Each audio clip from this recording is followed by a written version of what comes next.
Africa bears 9 global biodiversity hotspots. It's home to over 60,000 different plants and a myriad of animals and microorganisms. BMZ is worldwide the biggest provider of biodiversity finance, specifically for mega-diverse developing countries. It goes back to a commitment in the late 0 years, 2008, when we committed to increase our budget, and the last numbers we had was an annual sum of 1 billion euros, and I think it's needed to support our developing country partners in providing help for conserving their biodiversity. The economic potential of biodiversity-based products on the African continent still remains largely untapped. South Africa is one of the mega-diverse countries in the world, and therefore the use of our natural resources is very important.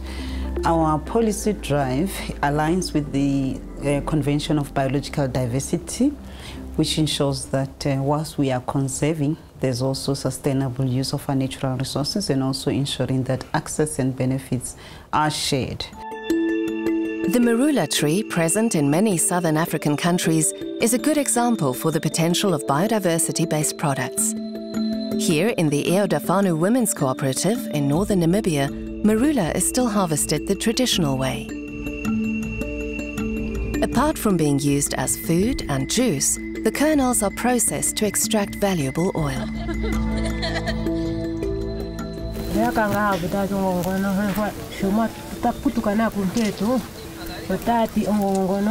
When we were kids, our parents always used to tell us how valuable marula is.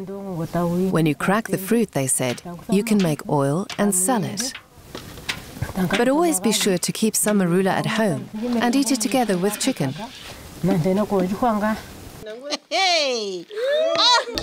Nagoya Protocol has certain rules how to share benefits out of the use of biological resources. And therefore the implementation of this Nagoya Protocol is key for BMZ. Access and benefit sharing ensures that countries and ecosystems that provide genetic resources benefit when plants, animals and microorganisms are accessible to research and product development. We do have a variety of plant species that lend themselves to bioprospecting and biotrade sector. This includes the marula tree. I grew up eating marula and also drinking marula juice. We also have rooibos, which is a health tea, especially for the international markets. Few people know more about rooibos than Barend Salemur from the Wuppertal Original Rooibos Cooperative in the Western Cape region of South Africa. This area is full of rooibos wild population. The highest density of wild population in this whole production area in South Africa is here in Wuppertal.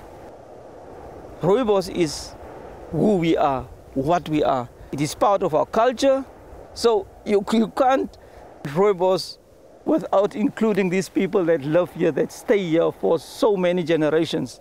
And that is why I was so excited to take part in this access and benefit sharing after the acknowledgement of the TK, that the Khoi and the San people, they are the knowledge holders, the traditional holders of the rooibos.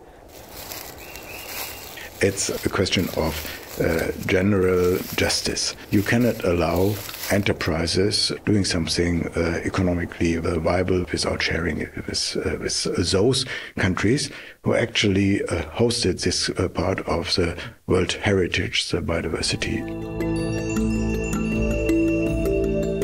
The knowledge that we do have is now acknowledged by the industry, and I must tell you, when that happened, to acknowledge it in public, it is just if we get something of our dignity back.